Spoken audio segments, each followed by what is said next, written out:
had to be approved by Johnson & Johnson. If they were going to sponsor that segment, they got product placement and they got a coupon and they got to approve the video, approve the script on bathing.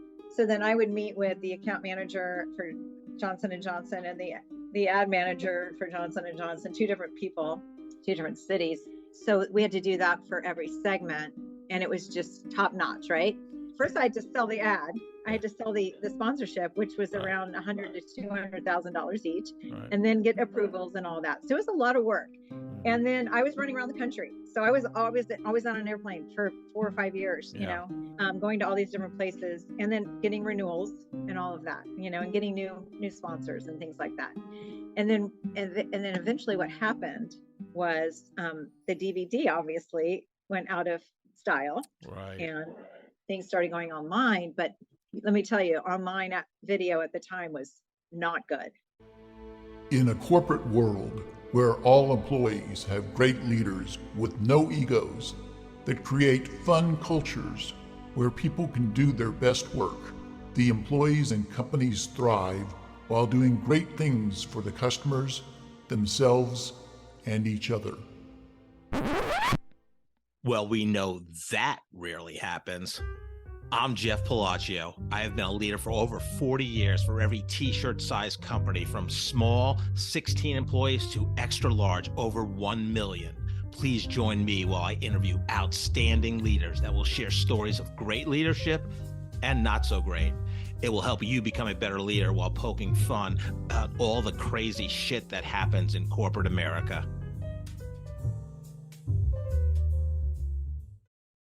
Hi, I'm Joe Deshawn, and welcome to the Corporate Couch with Jeff Palacio.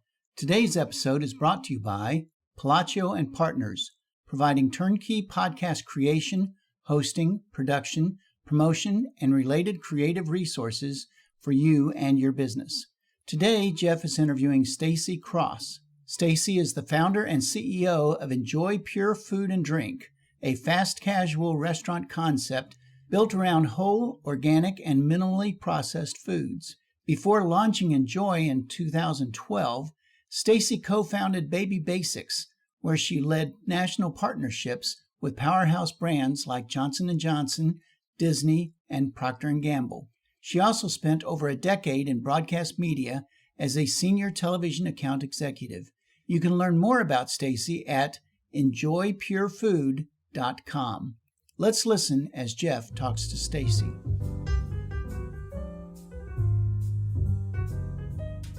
Staci, welcome to the Corporate Couch this morning.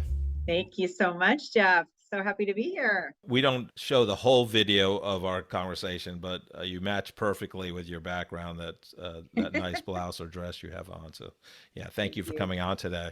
Yeah, very excited to talk to you. You're the first person that owns a restaurant and multiple restaurants that has been on the podcast, I believe. I've had over 130 guests. So, and I have a new concept I'm thinking of, but I don't want to reveal it here. But it's a restaurant concept. Well, a podcast focusing on restaurants and bars in Kansas City. But that's interesting. Yeah, okay. Yeah. So. We may do another one of these in the future. Who knows? It's very excited to talk to you. You've got a fascinating background, as we were chatting about before we went live here. But let's talk about things that people may not know about you. So even if people know you fairly well, Staci, what one or two things that would surprise them about you? Well, I was fluent in Haitian Creole when I was 22 years old. Wow, there you go. And is that the language or a food? So it is at the time a language and then the food. So I went to Haiti for about a month, and after I learned Haitian, but Haitian is just a derivative of the French language. Right. So I was easy. I had become. So anyway, that's something that most people don't know about me at this time in my life. So I was going to ask you, because in your LinkedIn about me section, when you were at KU, the University of Kansas, you had the representative to Haiti. Yeah. KU. Okay, I guess I did make that public. So did you get to go to Haiti multiple times because of that? Oh, okay. Yeah. Yeah. So Wow. a couple of times, well, once, and then, but I was involved in like the Haitian relations for about a year, my senior year, and Wow. went over there. Very random, but just one Very. of those things. So you didn't have any One of those affiliation things. to Haiti. You just became, yeah. Well, no, I had taken French for many years, for 10 years, like, Oh, wow. and my family's from Louisiana, they speak French and all Okay. that. So, and then my senior year, I had taken all the French that you can take up to that point in the collegiate level. And so somebody said, you should take Haitian and it's just fun. And so I did, and then I became involved in all that. So, Wow. but that's about it. That's about the end of that story. Okay. Um, so your family's from Louisiana. Where did you grow up, and what was fun for you growing up? I grew up in Kansas City. Okay. My parents came here right before I was born, and they're both from like the New Orleans area, and their families from that area. So it was kind of odd for us to be up north, and just apart from the family. And then we didn't think we were going to stay very long, but we did, and we're still here. So, Wow. but I grew up here, and I just love Kansas City. Absolutely love it. So glad I grew up here, and grew up kind of in the Brookside area, and Yeah. What you love doing growing up? well, and we also lived at Lake Quivira. I love water skiing, playing golf, Oh, and loved in Brookside. I loved taking the city bus down to the plaza with my friends there you go. to go shopping in the good old days, Wow. when the Nice. plaza was really, really cool, Yeah. Oh, yeah. So, Just fantastic. yeah, Um, yeah, now, can you slalom ski? yes, yeah, Wow. yeah. Barefoot ski? No, Okay. never tried that. Actually, I did try it, but I did not. Barefoot. It didn't I've actually didn't tried go well. it. You have? Yeah, Did you do not it? successfully. Yeah, no, it's really tough. I Yeah. had a very close friend in college. He was a competitive water skier. I grew up in New York. He moved to Fort Lauderdale for like 2 years, and he was, he went to some crazy ski school, and Oh my gosh. yeah, I did have an experience where I was skiing in Louisiana. I went to see my family down there, and we were skiing in this lake that was known to have a lot of alligators, and that was crazy. So I went skiing, and I actually fell. oh wow, So I was in the waters, and I was really nervous, like, come uh, get me fast, yeah, They didn't seem too worried, but I was worried, sure. And but anyway, that was kind of exciting. Do you still play golf today? Well, I really don't have the time to Right. play golf. Yeah, Yeah, it's a we very time-consuming sport for sure. It's a great sport, but yeah, it is a great sport. We live near a golf. We belong to a golf course, and I kind of gave golf. I gave golf 30 years of my life, and then after that, I said I'm done. I right. took I was too busy working, Yeah, and no, I get it. you Did you know, ever play competitive golf or just for fun? no, no, Yeah. no, just for fun. Yeah. Mhm. So what was any aspirations growing up? Like when I'm an adult, I'm going to do this. What was that for you if you had something like that? When I was young, I had very passionate dreams of opening and running an orphanage. Wow. And I had all of these blueprints. I had the daily schedule. I had all the shopping lists. I had the educational plans all figured out. This was when I was like 9 to 13 years old. This is a serious, serious dream of mine. Wow. And it was to help, now at the time, I guess there were still orphanages. They're Right. not really anymore, but now it's more of a, foster care Foster care, yeah. situation. Well, so I don't know what was in me to do that, but it's interesting that, I fast forward, I started that Baby Basics company that Right. we, briefly talked about before the show. Right. And so, in a sense, I was helping millions of children, not just, a few, Yeah, so, no. Yeah, no, that's or babies, actually babies, not children, babies. right. Yeah. Yeah, interesting. And we'll talk about baby basics here shortly. Let's I'm just curious. So from 9 to 13, like when you say you Yeah. had the like did you I create had, lists and oh yeah, plans? I had notebooks and everything. And Wow. yeah. And so that was, I guess, an early entrepreneurial Yeah.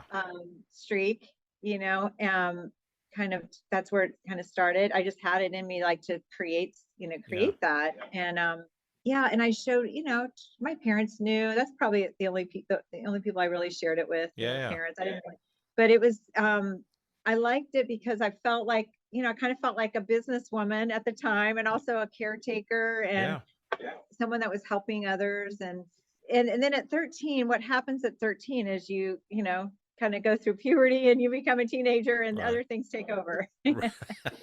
you know so things go by the wayside, but it was a nice seed that was planted, just Yeah. like in terms of, like, creating something and envisioning something that doesn't exist, and something that your heart is attached to. Like a lot of local Kansas City 18-year-olds, you decide to go to the University of Kansas. Was Yes. journalism and advertising your initial major, or did you change majors like many of my guests throughout the college Yes. Well, at first I experience? thought I was going to be pre-law. I don't know. We're talking, the 80s. Okay. Right. So, it's kind of like the career woman was just, kind of in full force at that point, Right. and women, I think, in college were like, I could do anything. And now we can't, and Sure. it was just, thought law was my thing. And, I just realized that, I didn't have the heart for it. That wasn't where Right. my passion lied. I think I felt like advertising was creative and fun. So, I got an advertising degree in the journalism school at KU. Yeah. But I was also a senator. Like, I was voted in as a senator for KU I saw 2 years. that. For 2 years, I was involved in that. I don't, And you helping. also sold advertising for the school newspaper, the Daily Kansan. So was Yes. that a precursor to your Yeah. some jobs you had right out of college? Well, it's just part of the advertising curriculum, Yeah. to do that, and also to be in sales. That was kind of just, kind of a natural thing for me, just to talk to people Yeah. and hone my early advertising skills. Right. What was your biggest sponsor that you were able to get for the Daily Kansan? Did they take out a full page ad? Let's go there. Gosh, I think maybe a half page, or I don't know, some sporting goods store or something. There you go. Neil Brothers, right? They were there for a long Yes, time. there, yeah, Yeah. yes, that was probably it. Yeah. There you go. Yeah. So what was the first job out of college after KU, and how'd you get it?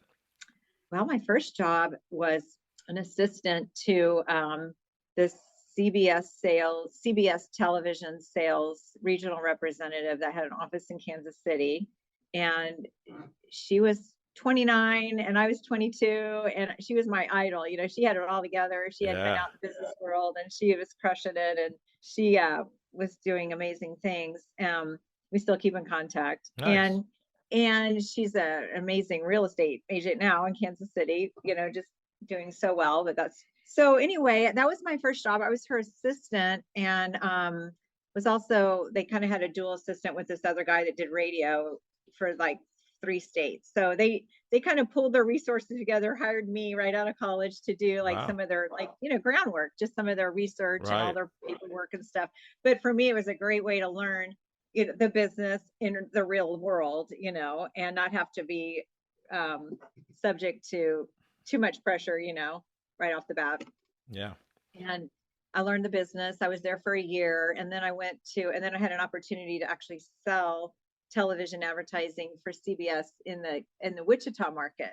Oh, wow. So at 23, I moved to Wichita for a year and sold for CBS in Wichita. And, my list was the Yellow Pages, right? It's like Right. no list. You had to cold Right. call, and that was scary. That was probably the scariest year of my life, brand new city, and being out in the world, having to sell and Right. being on commission and all that. And then, but I learned a lot. And then the next year, I was offered a job to be the regional sales manager for a KOAM TV in Pittsburgh, Kansas. Oh, wow. So I went there at 24, and 24, 25, stayed a year. I couldn't stay more than a year in Pittsburgh, Kansas. But I was handling the big accounts out of Kansas City and Tulsa, so I had really made it at this point, Oh, wow. Yeah, that is, I mean, that's a pretty big promotion. Yeah. I was handling Pizza Hut and McDonald's and all the big, all the big advertising budgets. And I Right. was, something that I was desperate to get a hold of, for a couple of years prior to that. And so I was doing it. And then I was dating my husband at the time, and he moved to Phoenix while I moved to Pittsburgh because we were going to do our career thing. And then so I ended up going to Phoenix and working for the CBS station there. Okay. For 5 years. And so I just kind of followed CBS, through my career, and I worked there. And we left Phoenix, we lived there for 6 years, and then we had our first son. And after a year, our whole family was in Kansas City, and we were like, what are we doing here? So we moved back to Kansas City, and I worked for KCTV for 10 years. Yeah, I saw that. Did that for 10 years. So I was kind of doing the CBS ad sales things for about 20 years. Yeah. What you love most about doing that for all that time? Well, I love it was kind of a little glamour at the time. TV had a little glamour to it, I don't think it has that like today as much because there's so much, everything's digital and everything, Right. We didn't there's a little there's very competitive. So the glamour was just, periphery, but it was very stressful. It was very competitive, but I kind of thrived on that. Yeah. My energy level just kind of thrives on that. So, did fairly well in sales, just getting after it and going to the mat every day, selling. And, then I had obviously bigger accounts down the road, and, it was all about getting the higher share from your competing TV stations and all that. I don't know. What I liked about it was just, and it was straight commission for, which is kind of scary for most people, Sure.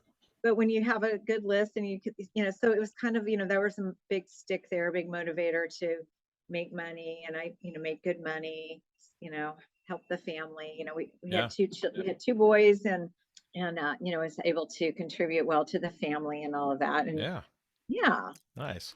So here you are, successful TV ad executive, spent the first part of your career, and then you co-found Baby Basics. And talk about that experience and the why. I know we talked about being an entrepreneur early on, and the orphanage idea from 9 to 13 that you kind of formulated. It sounded like you had close to a business plan. Yes, I did have a business plan.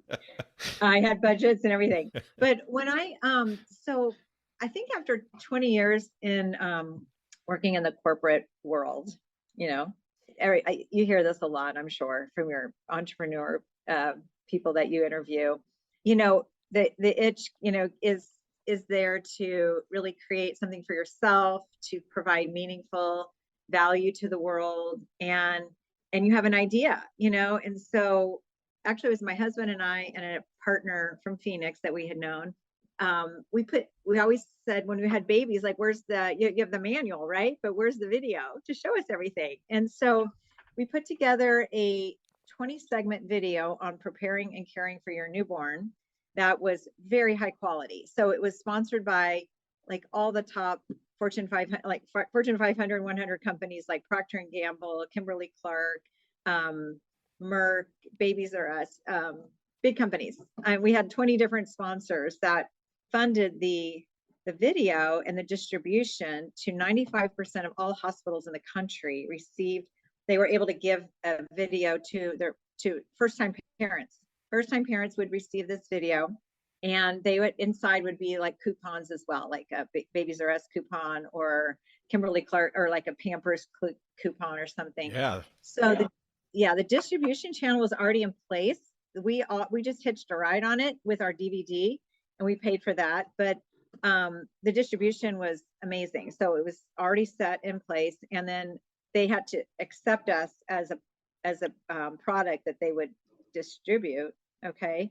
So, but it was really, so it was really beautifully done. We had an amazing production company out of Kansas City do the work, but then we had, some actors and some baby wranglers from Hollywood. Wow. They would come and they would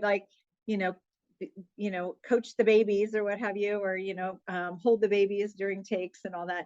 And it was everything from car seat safety to brain development to when to call the doctor, diapering, bathing your baby, breastfeeding, all this stuff. It's 20 segments. Okay. Wow. Feeding your baby, all this. Yeah, it was really great. It's a great video.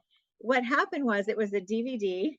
And so anyway, let me go back. Okay. So my job kind of was, to script it, to get it approved, had to be approved by Johnson & Johnson. If they were going to sponsor that segment, they got product placement and they got a coupon and they got to approve the script on bathing. So then I would meet with the account manager for Johnson & Johnson and the ad manager for Johnson & Johnson, two different people, two different cities. And so we had to do that for every segment. And it was just, top notch, right? Was it hard to get approval because there's such big companies and, they're kind of a pain in the ass? Well, first I had to sell the ad. I had to sell the sponsorship, which was around $100,000 to $200,000 each, and then get approvals and all that. So it was a lot of work. And then I was running around the country. So I was always on an airplane for 4 or 5 years, going to all these different places and then getting renewals and all of that, and getting new sponsors and things like that. And then eventually what happened was the DVD obviously went out of style, and things started going online. But let me tell you, online video at the time was not good. 2010, if you can't even remember, but YouTube wasn't monetizing, and it wasn't where it is today. Right. And we were up to like $2.53 million in revenue, and in a very short time. And when it went online, you couldn't monetize it to that level because you couldn't guarantee the impressions, at that time, and the video, the views and all of that. Whereas when you had a DVD, that couple got that DVD in their hand, and whether they watched it or not is a different story, but they probably did. There's a lot of great information. Yeah. And so that's the story there. But I did feel from a meaningful perspective, I felt like we were helping so many people. Like, it could be that teenager in Detroit, that gets that video versus we had to speak to both. We had to speak to that audience. We had to speak to the doctor in San Francisco that would get the video. Our information had to be applicable to both audiences. Yeah. And also helpful. So I felt so grateful for being able to provide that video information because I came from television, which is a visual medium, and then being able to apply that to the baby, that time of people's lives and helping them, bathe the baby so that they have confidence. They can, put their heart into their baby rather than like be afraid of hurting. What's gonna, Oh, I know. We just had actually about 3 grandkids come very quickly. So I'm going back to that phase, but now there's so many different ways to get information. One of our daughters is very big on TikTok, which I'm not sure that's the best place. But anyhow, I could see that why yours would be so important because one, it's like there's nothing. There's nothing, right? It's so amazing how things have changed in 15 years, Yeah. So where'd you get the talent? I saw you were an executive producer of like the video. So you were the scripting, the editing, the talent acquisition. Like where did that come from? Or just your organizational skills from that you learned when building an orphanage business plan at 9 years old? Yes. I think it was just, when you're in television advertising, you're dealing with a lot of different businesses and you learn a lot about the spectrum of business. And plus, we did a lot of commercials. I did commercials all the time. So it's video, it was script. I wrote hundreds of scripts, already, commercials, but still, that's part of advertising. But it was a lot putting Baby Basics together from scratch. Yeah. It was from, vision in your mind to 2 million. There were 2 million DVDs that we distributed every year. Wow. And so, there's to making it actually happen. Right. No, across it's the country. fantastic. And this distribution channel was already in place for other products, Yeah. so you just had to get approved to get in the channel. Interesting. That was, Yeah. And that was the key, really, to Yeah. get into that distribution Yeah. channel. So, And you were full time on this job. yeah. Was your husband also full time? No, he was not. He Okay. had another job. Okay. He actually was in, he's in ophthalmology device sales. Okay. So I ran the company. Okay. The guys were just sounding boards, and then Right. we'd have a couple meetings. Yeah. Every. Because I was like going to one time- ask if he was full time, what was it like to work with your husband? But Well, that I can doesn't tell you really about that. apply. I can tell you about that now, but then it wasn't at all like that. And Yeah. I'd hired some script writers, and I'd hired a project manager, and the production team and all that. I was in the edit suite for 2 months solid. Right. Yeah, it was very full time. It was more than full time. I traveled. I was on an airplane once or twice a week for years. And Yeah. at this time, I had little boys. I had Yeah. like a 10-year-old and a 14. Like they were kind Yeah. of smaller than they are now. Right. Interesting. And that was tough too. I was very motivated to get this product out and to actualize this vision. Yeah. And the boys were so sweet and so patient, and my husband was there, to help, obviously, to be a parent. And but I had a lot of guilt, leaving a lot. Yeah. I just Yeah, it's 'cause I hard. did, Yeah.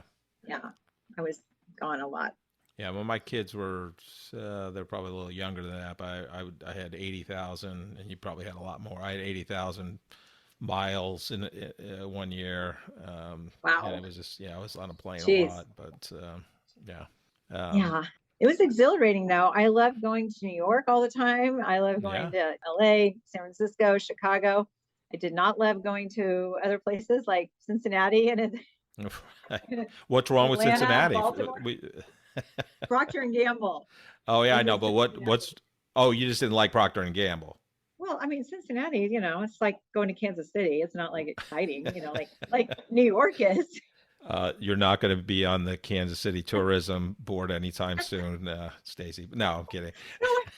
I meant, similar to Kansas City. No, you're right. My son went to the University of Cincinnati, so I've been there 15 really? times. Yeah. So. Oh wow, well, yeah. Yeah, It's very similar to Kansas City. Yeah, very don't you similar. think? Yep. Very. Yeah. Yeah, it's almost like they were built at the same time. Yeah, right. They probably were. Yeah. Same architects. Riverfront towns type thing. Yep.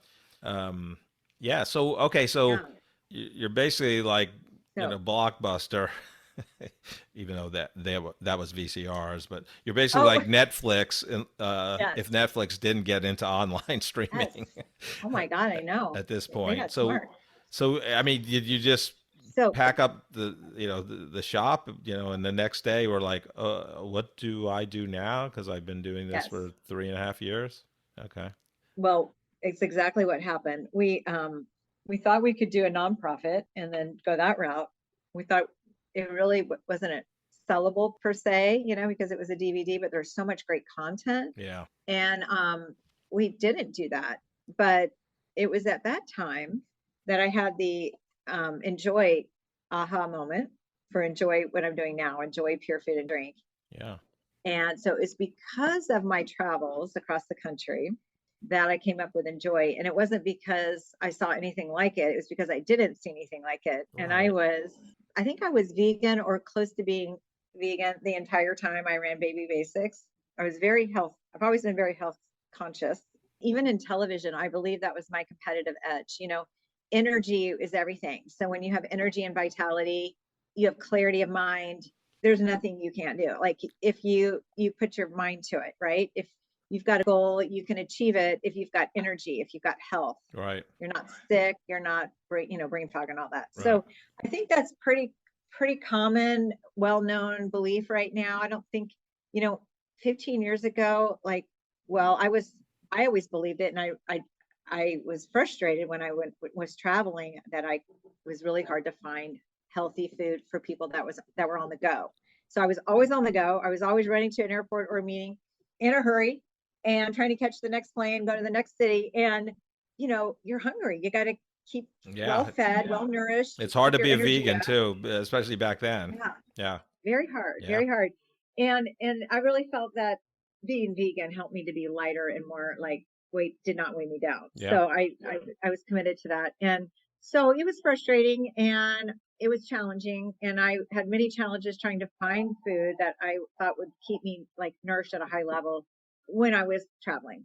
And I thought to myself, over time I was like, there are very limited there's very limited places to eat that are healthy in this country. Yes. It's hard to find. In New York, there's some juice shops or there's a smoothie shop or something, but I wanted more than a juice and smoothie. I wanted a meal. I wanted something besides a salad and some hummus. So Right. I started kind of putting together what I thought we needed after Baby Basic.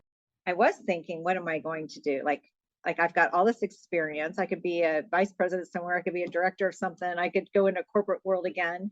And I was actually trying to get that job. I was trying to do that. And I kind of had this aha moment. I saw a flash.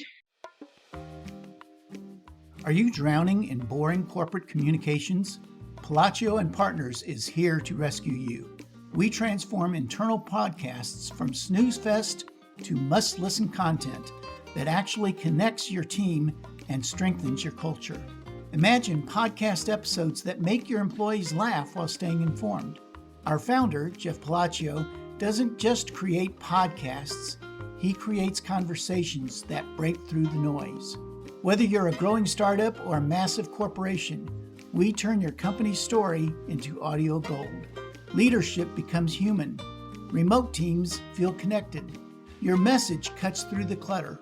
Palacio and Partners, where corporate communications gets a fun makeover. Let's make your podcast work harder than your email inbox ever could. Jeff is happy to share his insights on podcasting with you. You can contact him via LinkedIn or schedule a Zoom call via the link in the episode description. I've got all this experience. I could be a vice president somewhere. I could be a director of something. I could go into corporate world again. And I was actually trying to get that job. I was trying to do that. And I kind of had this aha moment. I saw a flash of this concept that I saw covering the whole country because I had just, lived on the road for so long. And I felt like this could lift up so many people if we had healthier options. If we had healthier options that were accessible, easy to find, affordable and all that. So I started putting the idea together right on the spot, was typing at my laptop for like 5 hours, like all the ideas that I had for this concept. And they just kept flooding into me. Like it was like a download I was getting. And I kind of had this greater concept than a restaurant that I didn't end up doing, but the restaurant was part of it. And the healthy food was a big part of it. And eventually I ended up just sticking with the restaurant piece. After probably a year and a half of trying to raise money on this greater concept, that was I don't think Kansas City was quite ready for it, And so I think it would be today, but it was more like a wellness space for professionals, Right. And I don't know if we need that in Kansas City. They can go home easily, but in New York or what have you, if you're on the road, if you're on the streets or whatever, you can pop into something and somewhere and have a workspace, have place to eat, and maybe have a place to relax. I kind of had this whole thing Right. without going into it. Yeah. And so actually I got really frustrated and I said, forget it. I'm going to just not do this at all. I'm not getting anywhere after about a year and a half or 2 years of this. I raised a little money, but not enough to start the company. And I put all my materials in a box. I put everything in a box and I put it in the storage area. And I was mad. I was like, this did not work. I'm so upset, but I got to move on because my son was going to college and I needed to get a real job, Right. So literally 2 hours later, I got a phone call from this guy that I had been talking to that worked for Houlihan's he was like a top guy at Houlihan's for years. he says, I've been thinking about your concept. I really like the food part, and I'd like to help you with that. And so that's where it all began, with the food, with just enjoy as a restaurant. Right. What the moral to that story is that I had too tight of a grip. Too tight of a grip on my vision. I did not, I had to let go of what it really needed to, how it really needed to take shape, like how it really needed to unfold. But I had such a grip on it that I was strangling it. Right. So when I let it go and I kind of put it away, was able to relax. And I'm saying this like kind of energetically, like, yeah, 100%. yeah. So it just like, I needed to get out of the way. That's it. That was you were too obsessed with it, and Yeah. your vibrational energy was probably down because you were overwhelmed with the Yes. concept and all that. But once you let it, like you Yeah. said, put it in the closet, it probably, It was a big lesson that I've learned, and I seen it come up several times since, and I go, oh, that's that piece this is when I need to let go. This is when I Right. need to relax. Right. I think this is a great lesson for anyone. Like I've told people this. I said, make sure you're letting it breathe, your vision. Make sure you're letting it breathe and that taking shape on how it's supposed to take shape. Yeah. Maybe it's got different plans than what your brain has got, planned for it. Oh yeah, 100%. Yeah, it's So like if so you anyway, follow we got Mike going. Dooley, he says, Yes. don't worry about the house, just put your vision Yes. out there, because I love Mike Dooley. I Yeah. love him. I've been following Mike Dooley on his email list since like 2002. Yeah, me too. Yeah. Yeah, I know. Well, maybe not that long. Probably 2008 for me. Yeah. Yeah. Yeah, very cool. Yeah, I've read So, several of his books, and yeah. Oh yeah, his books are good. Yeah. Yeah. Yeah. Mike Dooley. Yeah, Yeah. he's great. He was in The Secret. That's he became he was? popular that in that whatever year that came out, probably in the early 2000s also, but Like 2006, 7, 8, something like that. yeah. Yeah, so so you have this concept, but now you have to bring the vision still into reality.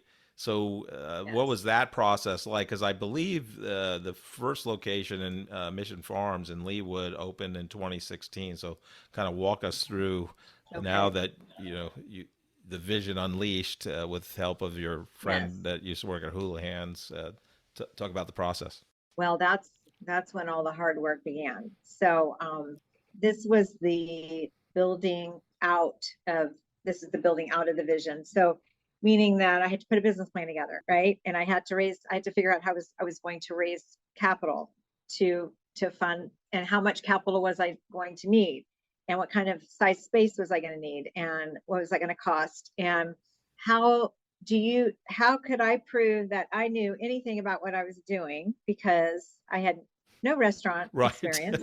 Just a minor detail, no restaurant experience. I mean, so yeah, don't anyone tell you that you can't do anything that if you put your mind to it.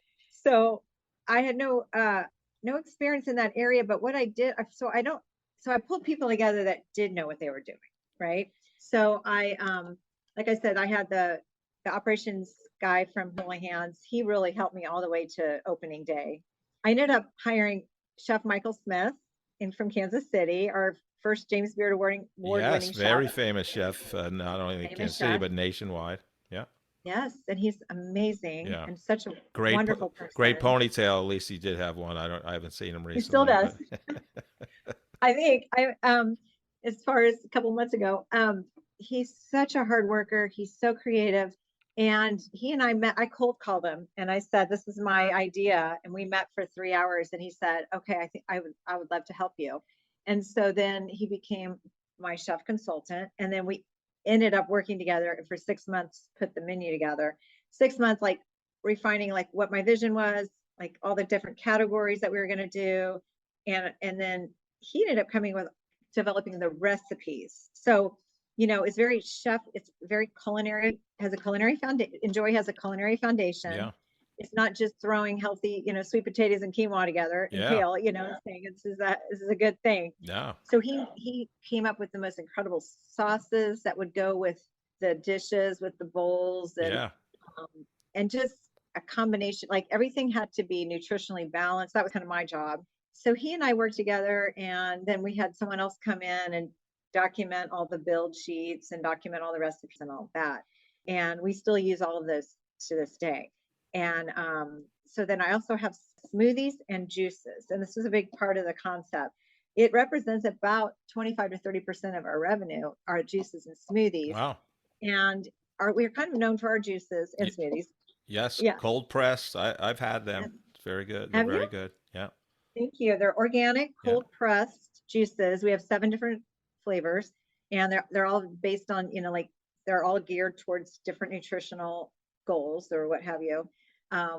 And one's, for inflammation, one's for immunity, one's for after workout, one's for just like a nice deep, green, clean, high nutrient drink. So anyway, we could, so the smoothies and the juices were developed by a team of 2 women, and Tess Masters developed pretty much the smoothie. She's known for she's called the Blender Girl. She's had several books on smoothies and recipes, cookbooks. Yeah. She developed the smoothie recipes, and Karen Kipp from Kansas City developed the juices. And again, they did it all together, but that's pretty much their forte. And Karen has been doing juice cleanses for the last 25 years. So she was a pioneer for that in Kansas City way back when.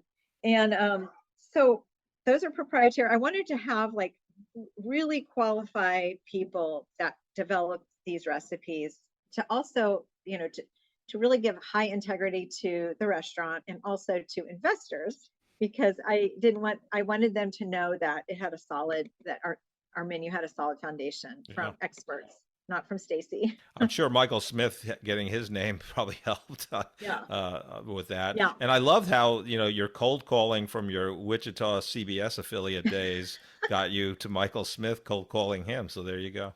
I cold called Johnson & Johnson too for Baby Basics. So, Wow. That's funny. Yeah. It's all do you just call the switchboard? I need to talk to the one the head of advertising for baby products. for the shampoo. The shampoo. There you go. Oh. No, you find out who to call, and then you call them. Yeah. But yeah, so I love working with Michael, and then so putting it all together and putting the business plan together. Trying to show how in 2011, 12, 13, when I was putting this together, that we needed a healthy restaurant, that was a needed, that was a needed thing. Plus, Kansas City, known for its barbecue, not the healthiest. I mean, I love my barbecue, but it's probably not, it's not enjoy pure food and drink for sure. So there's a ton of research I had to do. I went to conventions. I really did. I went to several conferences. I wanted to learn the industry. I was new to it, although I had lived it. It was just part of my life. It was not part of my business. So it took a while. It took about 4 years to put all this together. Wow. And then to raise the money. So I had my business plan, financials for 10 years, all that stuff, returns and all. And then I took about a year to raise.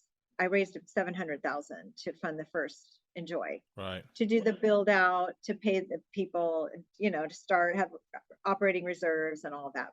And, I did that one by one. I have just one person after I just talked to one person. I want you to talk to this person, talk to this person. And I love the people that came forward and that supported us and are still involved today as investors and supporters, that they believed in this. They thought it was a needed business concept, and they backed it. And just individual after individual. So that was the hard work. And that took a lot, that took a lot. I mean, that's a long run. Now, do you think if you were just a more well accepted restaurant concept, more general, it would take 1 year or 2 years, or what's your opinion on that? You mean in terms of raising capital? Yeah, like it would have condensed that 4-year journey into 2 years or a year and a half. I don't know. The 4 year, a big piece of that was putting the actual plan together. Yeah. Right. To putting the actual plan, that you could show returns and all that. Right. To get to that point, you had to show why it was needed, and all of that. And you had to, so the research, there's so much research I had to do. Yeah. And it was 250 pages. Wow. So I sat at my desk and wrote it for you, just writing all day, and learning. And so, but if it was a general concept, no, I don't think it would have been easy to raise money. And you know why? Because why would you put money into a general concept? Yeah. You want to put money into something that is unique and will make a difference in people's lives. Yeah. No, I agree. Now, the one thing I love, because I love a good cocktail, but most places like yours would not actually serve alcohol, Yeah. but believe me, I'm all for it. And I love, the purest approach to drinks. Yeah. But talk about that, where did that idea come from and why you went that direction? Great question. That is an important piece of, I think, serving people, kind of catering to what people want as well as what they might need, in the healthy food area. So now when we first opened, we just did wine and beer. Okay. Just some nice wines and beer. We thought that was going to be fine. So we started out in 1,500 square feet location in Mission Farms. Oh, right. And then you went, and then you bought next door. Yeah, that's right. Yeah. We bought next door and we expanded 3 years later. Now we're 4,200 square feet. And that's when we opened the bar and decided to have cocktails because we wanted an actual bigger bar. We wanted a nice bar, which we have. I wanted to be select with, I wanted to just be on brand and have really high integrity cocktails, unique. And so we have a drink called the Flower Child, and it's made with vodka and Saint Germain and some, elderflower and some pure juice and all that. So we don't use sugar. We don't use sugar. We don't sugar water or whatever. Right. Yeah. I don't even know what other restaurants use. There are right. things they use. Like if you use Rose's lime juice, it has high fructose corn syrup in it. Right. Yeah. Oh, it does. Yeah. Oh, yeah. Yeah. None of that. Yeah. So we have 2 tequila drinks. We have a gin drink, lavender bee's knees. So we put some glycerin lavender that we actually soak real lavender, and we mix it with some glycerin, and we combine it with Tom's Town gin and little Fever Tree club soda. So we use high quality club soda, high quality tonics, high quality garnishes, a little bit of edible flowers, things like that. So kind of elevate the cocktail a little bit. So I love it. Yeah. We have 6 cocktails that are unique that are Enjoy branded. And then we have, you can have a Manhattan, an old fashioned, a mojito, or gin, vodka soda if you want. So we do that. And then the wines are mostly sustainably farmed, kind of more curated wines for that. But we just added a couple wines that are old favorites, Kim Crawford and Naomi, just because people like that. Right. We kind of do that when we opened our Lenexa location. We just wanted to have a little bit more mainstream. Okay, you can get your Kim Crawford here. Don't worry, So I don't know. Yeah. That's one of the most popular wines at any liquor store. Right. So it's a Sauvignon Blanc. No box wine though, or Canyon Road though, right? No, we're not. So yeah, we have the bar, we have the smoothies, juices. We do a gluten-free and vegan bakery. So we have all of our baked goods, all of our cookies, our chocolate torts, our lime cheesecake. Everything's gluten-free and vegan. So no eggs or cream or butter or anything like that. So so if you're having a cookie, there's nothing in there that's going to give you a spike, give you an insulin spike or anything. It's just gonna, it's gonna be we think about those things. So I think what people say when they come to Enjoy is that they feel great when they leave, and that was the whole point. I wanted people to come in, be nourished, go on with their day at a higher level and not have a slump, not feel a slump, but be energized and be better for their day, And our purpose, we have purpose, vision, and mission. Our purpose is to nourish and uplift our community with the positive energy of healthy people. So it's not about just uplifting and nourishing the people. It's about, if more people are eating this way, our community will uplift. And it will be more positive because everyone, I love that. Yeah, and I mean, I've been to both locations, and it's very, very light, and the energy's, it's great energy in there, and even the patrons, you can tell. I mean, or you know, like-minded in terms of that, and Very, very strong yeah, community that has grown organically, did not set out to do that, didn't even know that was going to happen, yeah, but so many people are regulars. It's almost like they all know each other when they come here. But right, we probably serve, close to 400 people a day, Mission Farms, right, and almost 200 in Lenexa. We're growing. yeah, yeah, it's new, So lots of repeat customers. Like I was like that when there was a place that I used to go to in Kansas City called the Nutty Girl on 39th Street, and I would go there 2 or 3 times oh a yeah, week. yeah, I've been there when it was Yeah, open, yeah, yeah, a long time ago. yeah, And I would drive from KCTV 5 all the way to the Nutty Girl for lunch 2 or 3 times a week, or eat an alley on the plaza, yeah, and that's just that kind of health-minded customer. They will do that. They yeah. will go to the same places. Yeah. So once Yeah. you opened, Stacy, what was the big surprise? You'd never owned, ran a Yeah. restaurant, owned a restaurant. Like what was Okay. like, holy shit, I didn't know this was going to be Yeah. happening. What was that? I got one of those. I got a few of those. So the biggest one, okay, so 6 months into it, somebody said, I was having a bad day. They said, "Welcome to the restaurant industry." I'm like, that was the first time I realized I was actually in the restaurant industry, because I was so focused on being a wellness resource, Right. you know? Right. And like, oh my gosh, yes. Okay, so what, but then, but really the probably biggest disappointment was the culture that typical restaurants attract. And I was, I had that. I had drama, I had tantrums, I had bad language, I had drinking, I had smoking, I had people not showing up to work, I had rudeness, I had gossip. Oh my God. I was like, are you kidding me? This is not what Enjoy's about. Right. Like I was like shocked. And I was Yeah. coming from the corporate world where really this doesn't happen really in a Or blatant not a lot, at fashion. least. People just don't not show up to work and expect to have their job Right. the next day, Yeah. Yeah. or come to work drunk, Yeah. that didn't happen too often, unless Right. they're Not hiding too it, but often, but I too think often. some of your No. anchors on KCTV5. No, I'm kidding. Um, So it's a big learning experience for me, and I think ever since then it's been okay. So I said, this is my fault. This is totally my fault that this has happened.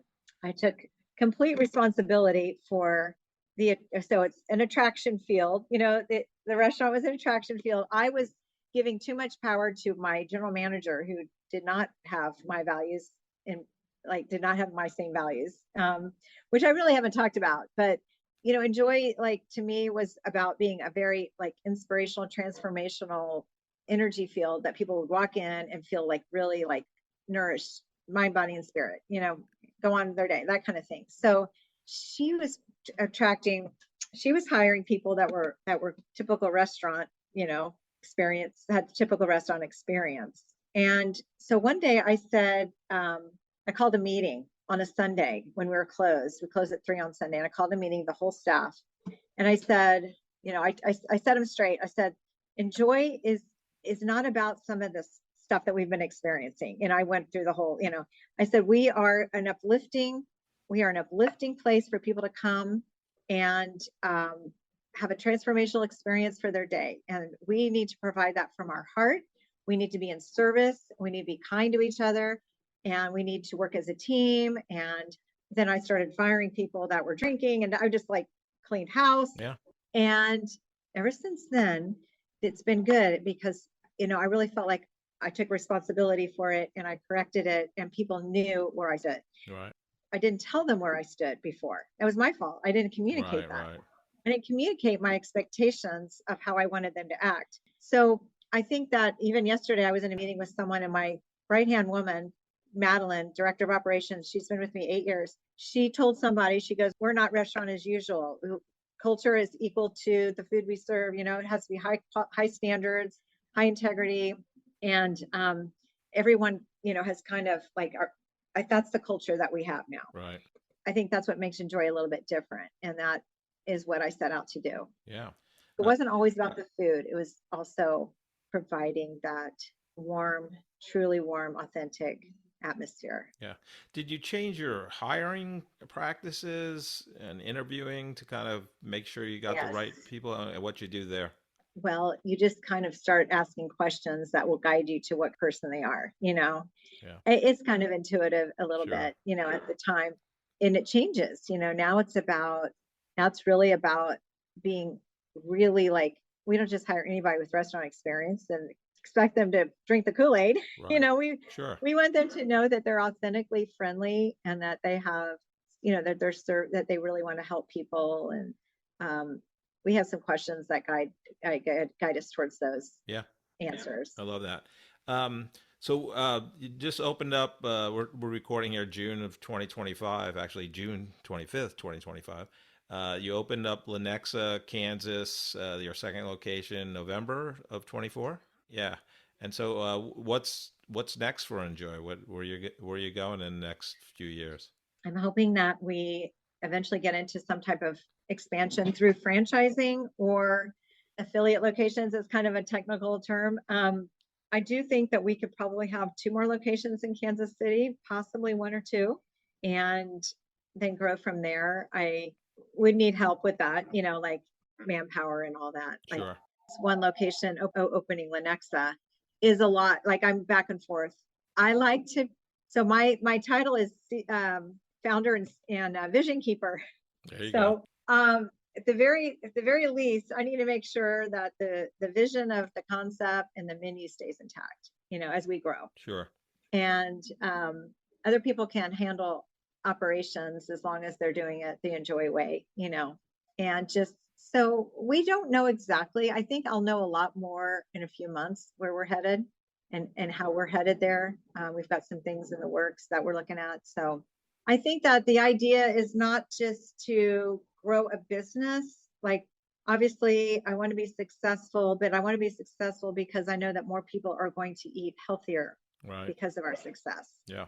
And that has got to be my driving force, that it's not just about expanding. It's not my ego that wants to have more locations. It's that people in the Northland will have a place a really healthy place to eat, or we get people in the Northland telling us all the time there's nowhere to eat that's healthy. So we go where the need is. Staci, there's 2 groups of people I love to help. One's that recent college graduate because they just got their degree in journalism, advertising, marketing, whatever, and now they have no idea how to get a job or what they're going to do professionally. But what advice would you have them in terms of starting their career as well as getting that first job? Everybody has a different journey, right?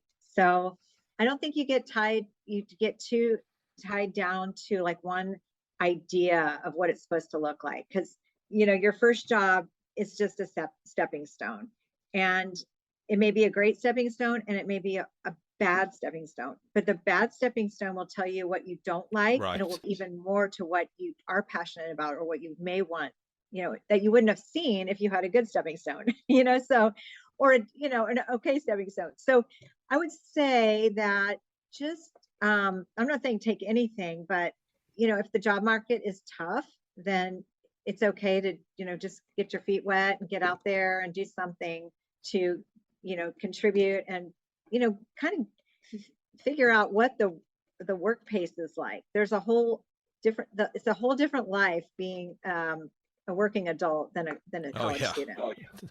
Yeah. So, 200%. It's a grind.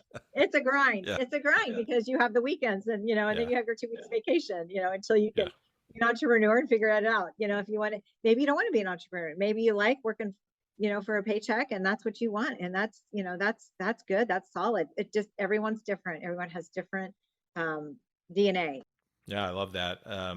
Yeah, I remember coming out of college, and it was a long time ago, but I still remember like, oh my God, you have to work like 8, 9 hours, 10 hours a day, I know, it's shocking. Someday you had no class, someday you had one class. Yeah. So it's a rude awakening, and then you get used to it and you're like, okay. Yeah. The second group, Stacey, I love helping is once you get out of college, you're usually an individual contributor. But for those that want to take the leadership journey where they're actually responsible for a team of people and become that first-time manager, what advice would you give them as they begin that type of leadership journey? I think that what is great advice would be is to be a good listener, because I think when you get into a leadership role at the beginning, you feel like you have to be instructive, or you have to lead, or you have to talk, or you have to correct. And sometimes it's good to listen and really dig, like, okay, so you kind of dig a little bit. You say, instead of leading with instruction, you lead with a question, like, so how's it going? How are we doing? Or how's your week going? Or how's this project going? And then let them talk. And by them talking, when they feel heard, they feel valued, and then they have they have a reciprocal relationship starting. And then also you learn about them. You learn about kind of where they need help and where they might need some guidance, or where their strengths are. Right. Yeah. I love that. Well, Staci, thank you so much for coming on the Corporate Couch. You've phenomenal guests. Congrats on your success. And it's been great to know you, having been a patron of both locations. But thank you so much for coming on the Corporate Couch. Thank you, Jeff. Thanks for all the great questions. My goodness. Yeah. These were fun. All right. Thank you.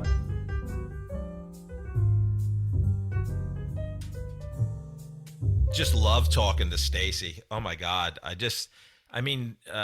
What she is doing in terms of opening Enjoy in 2016, and healthy food and smoothies and juices. And I've been a patron. My favorite sandwich there is the spicy rooster. And my go-to juice is the cleansing with a Z-I-N-G. But I just loved her energy. I mean, she exudes like healthy. Oh yeah. I didn't get to ask her like, what else do you do for your health in terms of that? But and one of the few guests I have not met before. Like, as soon as I had seen her, and I knew she was the owner of Enjoy, because when I worked at Eritana Therapeutics, our office was right basically next door to Enjoy. So I would frequent there many times. And no guest ever had like a business plan from between the ages of 9 and 13. She wanted to start an orphanage. She said she had notebooks, plural, full of plans. And then she said at 13, puberty hit, and I'm sure, the shit hit the fan at that point. From the business plan went to hell. But yeah, and then starting, being in television advertising for CBS affiliates, not only in Kansas City, but Wichita, Kansas, and then starting the company Baby Basics, which was phenomenal, having clients like P&G, Gerber, Johnson & Johnson, Babies R Us, Merck, and it was these DVDs for parents that had newborns for the first time. Mm-hmm. And it was like a how-to DVDs, which baby, having been a parent myself and now having some grandkids, it's definitely needed for sure, because you need a fishing license or a hunting license to do that shit, but anybody can have a kid. There's no instruction I've manual. Always thought that we should license parenthood. You should take some kind of course. There ought to be some sort of mandatory tests or something. I mean, it's this like... And buy Staci's DVDs. Yeah, like I understand that hunting and fishing license are important, I guess, but maybe raising, a healthy, responsible adult in the future is probably more important. Yeah, so it just was great. I just so enjoyed talking to her. And Joe, what did you get out of the conversation with Staci? She was an amazing guest that just went all over the place. I just wrote pages and pages of notes comparing Kansas City to Cincinnati, which I've done before, because Cincinnati is about the same size and shape and demographic as Kansas City is, and I thought that was kind of interesting. She wasn't happy that it was Cincinnati, right? She wasn't, but yeah. It is what it is. It wasn't glamorous enough. Yeah. I get it because it's the same. She lives in Kansas City. She goes to Cincinnati. It feels the same. And it does. My son went to the University of Cincinnati, so I've been there many times. I definitely get it. When she said that in television you learn everything, have I talked to you before about, because I'm an editor and I edit both audio and video. Have I mentioned before that video is like 1,000 times more complicated than audio? I think you have mentioned it once or twice. Only because it is true. And so when you're working with video, there are so many things that can go wrong and so many things that you have to learn about. Hair, makeup, the wardrobe, acting, actors' unions, cameras, lighting, all that stuff. With audio, you pretty much, you and I know, you put a microphone in front of somebody and you start talking. And there's not much more to it than that. With video, there's everything else. And then she gets ambushed essentially because they put them on DVDs, which was the appropriate decision at the time. But then society, turned their back on DVDs almost overnight. Yeah, they went out of business, and that would have happened to Netflix also if they hadn't done a strategic plan to do streaming. I mean, Netflix would not exist. It did happen to Blockbuster. And it could have happened to Netflix if Netflix hadn't turned to streaming. But the problem was that wasn't an option for her because monetizing video or streamed video at the time wasn't an option. So it's just interesting to think that you can build a business, an extremely successful business, and then a thing happens, and all of a sudden the very platform that you built that thing on is irrelevant, literally overnight. And I think that's kind of a scary thing that all entrepreneurs need to be aware of. If you think that if you and I built a business on X, whatever X is, and then all of a sudden somebody comes along and takes X away, that would be a very daunting thing. But what she do? She wrote a 500-page business plan for Enjoy, and then she said that she had so many plans for Enjoy, she had to pare it back to being. She even said just a restaurant. And right. I don't mean that lightly, because obviously it's a very successful and fine restaurant. But she has all these other things for Enjoy, and she kind of hinted at the fact that we're going to see other things coming, maybe franchising or other lifestyle things or something like that for coming out of the Enjoy brand. Yeah, and I thought it was amazing, too, that it was like basically 4 years from concept to opening her first location in Leawood, Kansas. I mean, like just the capital raise she went through, the detailed business plan. I mean, she had her shit together for sure. And then build a menu with a world-class chef. Oh, yeah. Michael Smith, like a James Beard award-winning chef, that lives in Kansas City for a long time. And she cold called him to get him to create the recipes for Enjoy.